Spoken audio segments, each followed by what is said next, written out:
ये लेक्चर 7 है आपका और इस लेक्चर में हमें डिस्कस करना है कि कौन सा ऑर्गेनल जो है वो पावर हाउस ऑफ सेल है और वो पावर हाउस ऑफ सेल क्यों है। तो चलिए स्टार्ट करते हैं वीडियो में। तो ये है आपका माइटोकॉन्ड्रिया, जिसको पावर हाउस ऑफ सेल कहा जाता है, जो सेल को पावर प्रोवाइड कराता है। ये देखें, बाहर की तरफ स्मूथ होता है, दो मेम्ब्रेन से बना हुआ होता है, एक बाहर वाली मेम्ब्रेन और एक हो गई आपकी अंदर वाली मेम्ब्रेन। तो बाहर वाली स्मूथ, अंदर वाली जो होती है रफ होती है। इस तरह से फोल्डिंग्स होती है, फिंगर लाइक प्रोजेक्शंस होते हैं। इसको क्रिस्टी कहा जाता है। इसमें राइबोसोम्स होता है, अंदर वाले मटेरियल को जो फ्लूइड है उसको मैट्रिक्स कहा जाता है, और ये सारी जो है वो क्रिस्टीज़ हैं। तो ये कहानी तो खैर माइटोकॉन्ड्रिया की है। आगे चले देखते हैं क्या है इसमें। तो माइटोकॉन्ड्रिया जो होता है बोथ प्लांट एंड एनिमल दोनों में होता है। माइटोकॉन्ड्रिया जो होता है डबल मेम्ब्रेन होता है और यूकैरियोटिक सेल में, क्योंकि ये प्रोकैरियोटिक सेल में जो होता है एब्सेंट होता है।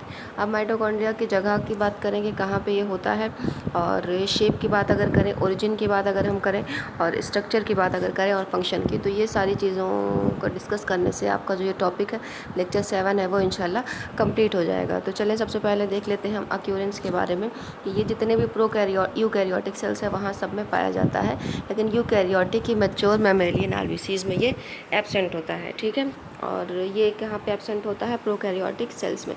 तो जैसा यहाँ पे मेंशन किया हुआ है, नोट बना करके जो मैंने शो किया हुआ है आपको, फिर एरो बनाई है, फिर यहाँ पे स्टार बनाया हुआ है, तो सेम ऐसे ही जो है आपको अपनी कॉपी में भी नोट डाउन करना है। ठीक है, अच्छा अब शेप की बात करें तो फाइब्रिलर, स्फेरिकल, डिस्क्वाड्रल, ये सारे शेप्स होते हैं।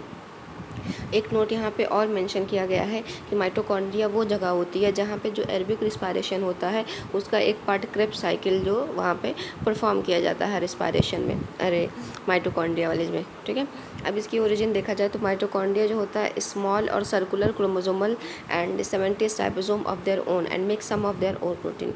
ठीक है, माइटोकॉन्ड्रिया के पास क्या होते हैं, सर्कुलर क्रोमोसोम होते हैं छोटे, और राइबोसोम होता है 70s और 80s, दो यूनिट होती है राइबोसोम की, वो दो पार्ट से मिलकर के बनी होती है। ये आपका जब आप 11th क्लास में जाएंगे तो आपको डिटेल में दिया हुआ रहेगा।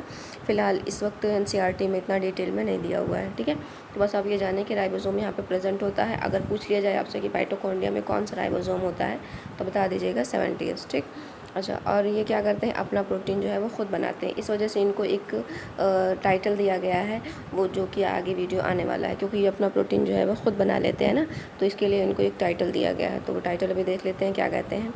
माइटोकॉन्ड्रिया जो होते हैं सेमी ऑटोनोमस ऑर्गेनल होते हैं। ठीक है, सेमी ऑटोनोमस इनको टाइटल दिया गया है क्योंकि ये खुद प्रोटीन बना लेते हैं, इनका खुद का जेनेटिक मटेरियल होता है ना सारा कुछ, इस वजह से। तो वही कह रहा है कि एनवेलप होता है बाहर की तरफ, और अंदर की तरफ जो फ्लूइड फिर मटेरियल लिक्विड होता है उसको मैट्रिक्स कहा जाता है। बाहर की जो है वो स्मूथ होती है और हैज़ पोर्स बने हुए होते हैं। अंदर वाला जो होता है channel molecule through in the inner membrane of semipermeable is usually produces numerous folds. वही कह रहा है ना जो मैंने फिगर अभी आपको दिखाया है। ये कह रहा है बाहर की स्मूथ है, अंदर की जो है वैसे फोल्ड्स बने हुए हैं प्रोटीन के एक्सचेंज के लिए, और ये सेमी परमेबल होती हैं। बाहर वाली जो मेम्ब्रेन लगी हुई होती है वो जो है वो डबल मेम्ब्रेन है, और स्मूथ भी इसको कहा जाता है। तो ये सारी कहानी भाई फिगर से रिलेटेड है आपकी। बाकी एक और टॉपिक है यहाँ पे आपका कि mitochondria is called semi autonomous organelle. Mitochondria को सेमी ऑटोनोमस ऑर्गेनल क्यों कहा जाता है, तो माइटोकॉन्ड्रिया के पास क्या होता है, अपना जेनेटिक मटेरियल होता है, लेकिन यहाँ पे लिखा हो जेनेटिक सिस्टम होता है। इस वजह से क्या, और जो कि डिफरेंट होता है न्यूक्लियर जेनेटिक मटेरियल से।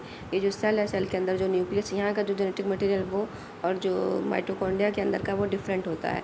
ये क्या कर सकता है, खुद ही रेप्लिकेट कर सकता है, और इस वजह से इनको क्या कहा जाता है, सेमी ऑटोनोमस ऑर्गेनल कहा जाता है। खुद ही डिवाइड हो सकता है। ठीक है, अच्छा फंक्शन की बात जब हम करते हैं तो माइटोकॉन्ड्रिया जो होता है प्रोवाइड करता है एनर्जी। जो भी प्रोसेस हो रही है, जो भी केमिकल रिएक्शंस हो रहा है, जो भी तोड़ फोड़ हो रहा है सेल में और फिर नया फॉर्मेशन हो रहा है, उसके लिए क्या करते हैं, माइटोकॉन्ड्रिया एनर्जी प्रोवाइड कराते हैं। ठीक है, और यही रीज़न है कि इनको क्या कहा जाता है, पावर हाउस ऑफ सेल कहा जाता है। तो आई होप आपको समझ आ गया होगा कि माइटोकॉन्ड्रिया है क्या, कुछ है नहीं, बस फिगर अगर आपको ध्यान में है तो आपको ईजिली उसकी डेफिनेशन याद हो जाएगी, और शेप वगैरह स्फेरिकल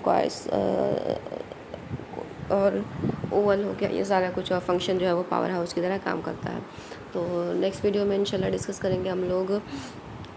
2-3 टॉपिक हमारे रह गए हैं जो कि है आपका वैक्यूल से रिलेटेड है, और आपका जो है ये देखिए यहाँ पे मैंने बनाया हुआ है आपका, ये आपका रह गया प्लास्टिड, राइबोसोम्स और वैक्यूल्स। ये एक दिन का टॉपिक है, तो कल इंशाल्लाह आपको ये चैप्टर कंप्लीट हो जाएगा। फिर हम लोग नया चैप्टर स्टार्ट करेंगे, food production and management. So good bye, take care, have a healthy day and have productive day too. So like share कर दीजिएगा।